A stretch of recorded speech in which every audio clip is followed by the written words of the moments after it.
Here we go, diving right back into it. We'll get back to those phone calls, by the way, on the Patriot Mobile Common Sense Hotline, 877-310-9966.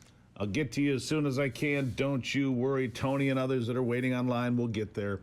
But first, Ryan Young is a senior economist with the Competitive Enterprise Institute. Hashtag never needed. It refers to regulations that have been pushed upon you at the local, state, or federal level that we find are never really needed. Regulations hindering hurricane recovery, for example. Regulations saying, well, you can do this, you can't do that. If neighbors are prevented from helping neighbors because of some silly regulation, well, then it was never needed. That's the point here. Ryan, welcome to the program.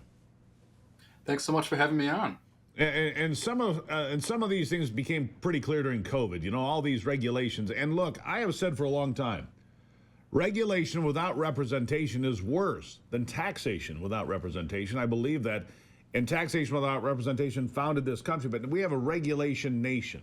I mean, there are so many rules and things, most things that people don't even realize are out there. And they get jammed up on these things, or you can't do that, that's not allowed. Many of these regulations are busy work nonsense that were never needed. Explain to the folks what you mean by it. Yeah, the idea behind never needed is that if a regulation is hindering a crisis response, or if it's preventing people from helping each other, then it was probably never needed in the first place. We saw that during the pandemic with licensing regulations that prevented businesses from adapting to life under lockdown, or needless occupational licensing that kept doctors from treating patients. We had supply chain regulations that kept supplies and medicine away from sick people. Now that we've had two hurricanes in a row, we're seeing the same story play out. For example, after Helene in North Carolina, one guy was threatened with arrest for using his helicopter to help people, to drop off water and supplies, and also to pick up survivors who were stranded. Well, you know, yesterday I spoke to Congressman Ralph Norman on this program, Congressman for South Carolina's 5th Congressional District, Rock Hill and so forth. And in Greenville, Spartanburg, there were rumors that the FEMA people had come in and parked helicopters on the runway to prevent private aircraft from coming in and out. I asked him if it was true. He said it was absolutely true. FEMA parking helicopters on a runway in Greenville, Spartanburg, at the airport there, to prevent private aircraft, like the gentleman you're talking about, from getting in and out and helping people that are desperate for food, water, communication, medical services, all of it. What is wrong with our government when they go after and try to block people from getting help from their friends and neighbors, and complete strangers too? It's people in Washington thinking that they know better. When it comes to disaster relief, one of the things we learned from Katrina in New Orleans back in 2005 is that the best relief efforts happen the closer you are to the ground. That means private individuals, local and state governments have a role to play.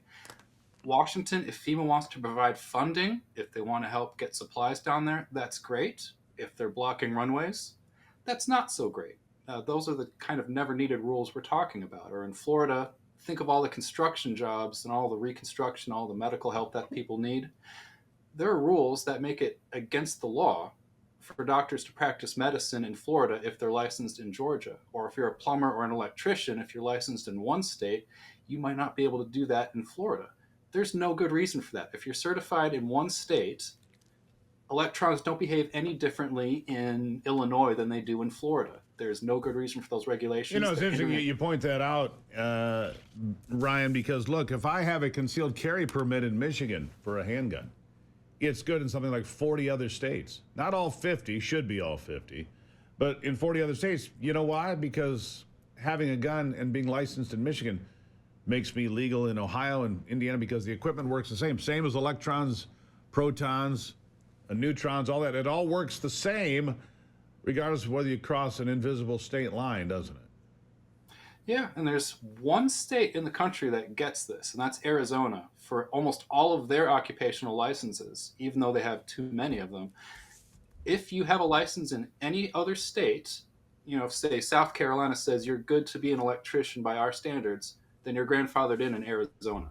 All states should have that. Florida should have that right now. North Carolina should have that right now to help with the disaster response, not just during normal times, but right now when people need it the most. You know, I heard I don't know if this is accurate, Ryan. You might be able to dig in this, find this out for me, because I've heard a statistic. And I think it's probably reasonably accurate. In 1960, the people going to work in America, less than 5% needed some sort of a license to have a job to go to work. Less than 5% in 1960. Today, it's about half. Today, it's about half of the people going to work have to have some sort of a license or certification or this or this or this or this, which is all money to the county, the state, the feds. They're all cashing in because somebody went and got certified to do a job that they probably don't need to be certified for. I mean, why do you need a certified carpet installer? I mean, the people that cut my hair, they don't need to be certified. The free market will weed them out. If they can't cut my hair properly, they won't have any customers. They'll be bankrupt. They'll be gone. That's a fact. The free market will weed the losers out, and the good people will prosper. Are there too many licensing regulations? I guess that's my simple question. The answer is yes. My goodness, yes. I think another question is, why are those so hard to get rid of? That has to do with who does the tests, who does the licensing. You talked about haircut. Money. That's why it's so hard to get rid of. It's about money. That's why we still have cigarettes. You know, we hate cigarettes. Oh, but you love the taxes, don't you? You love the taxes on cigarettes. That's why we still have them. 500,000 people in America will die from smoking this year. Sorry, I digress. But it all comes back to money. Ryan, I'll give you the last word. Yeah, just, again, the rule of thumb is if a regulation is hindering a disaster response, like right now when people need help now, those regulations are just as harmful during regular times too. So let's let people help each other. Let's get out of the way. Amen to that. Ryan Young, senior economist at the Competitive Enterprise Institute. Competition's good for you. Builds character and it makes you more wealthy. Ryan, thank you. Thank you. Really appreciate it. All right, still to come today. Tim Wahlberg will be here. John Tillman, the CEO of the American Culture Project, will also be joining me today. Remember, what's your one job today? If you haven't done it already, follow me on Twitter X. Twitter X. Follow me there. Let's grow this thing, my friends. I'll be back.